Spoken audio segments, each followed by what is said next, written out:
So, before you go and pick up Natural Doctrine, you need to ask yourself, do you like tactical RPGs like Final Fantasy Tactics and Valkyrian Chronicles?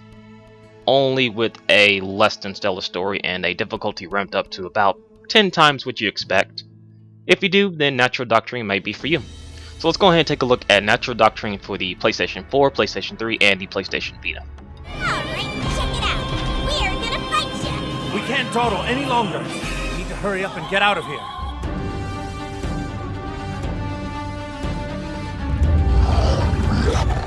So, because this game is spanned across 3 platforms, the overall presentation, look-wise, kind of takes a hit, especially on the Ps4 version. I imagine this is to kind of balance out that everyone has the same looking experience. While it's commendable, it kind of sucks for those who get the Ps4 version. There's really no point. We can just get the Ps3 version and you won't really notice that much of a technical advancement, and you can save yourself $10 if you do so. It is cool though that you can cross-platform from the Ps4 to the Ps3 to the PS Vita, so that's actually a cool feature.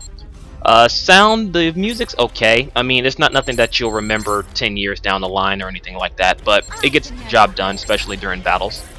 Character voices, they're okay, both Japanese and English. They're not going to hurt your ears. Although the dialogue they say can be questionable at times.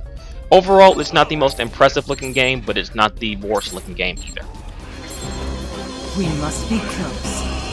Hey! There he is! Over there! Yeah! Go!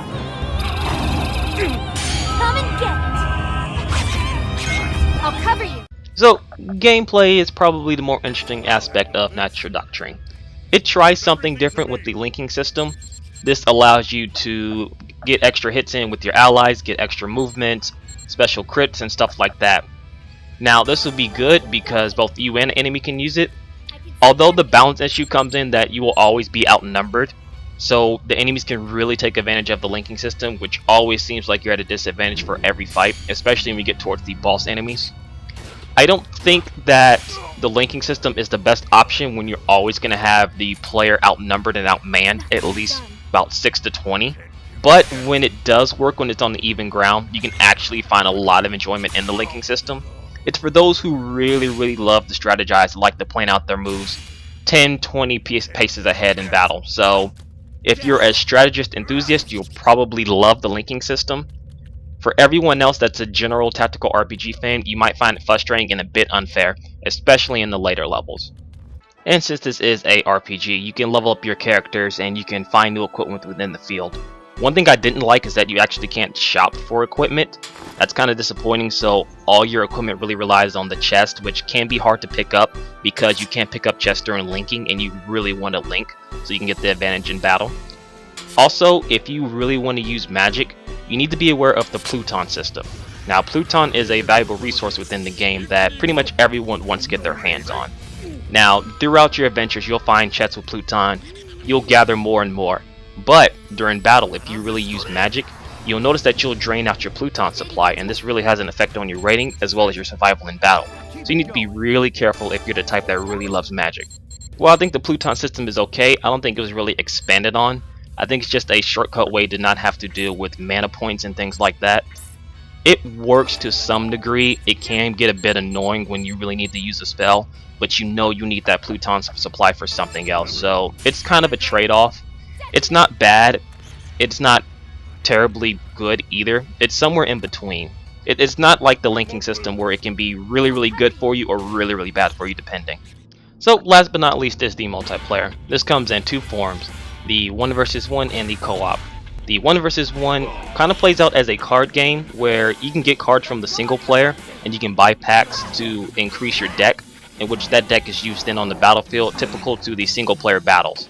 So it's nice, it's really strategic if you like both card battling and tactical RPGs. It's a nice little mix that actually works really well when you get the hang of it. The co-op is kind of the same formula, except you and a friend use their deck of cards to actually go out and do co-op missions.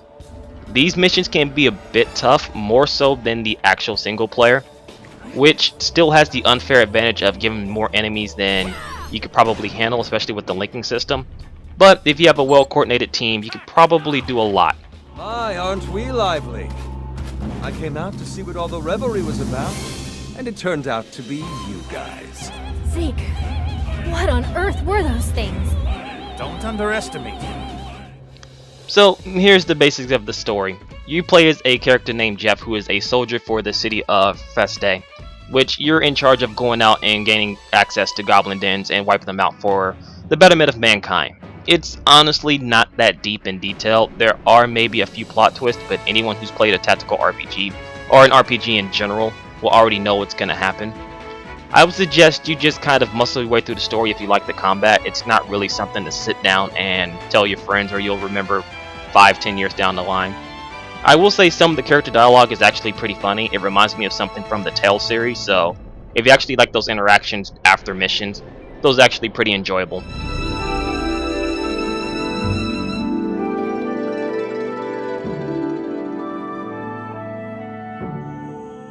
So, NIS tried something different with a lot of mechanics, and some are hit and miss.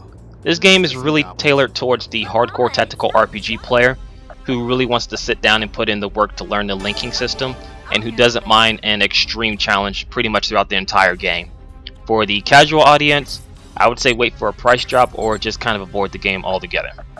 For more news, reviews, and geek-related things, be sure to check out putthatback.org.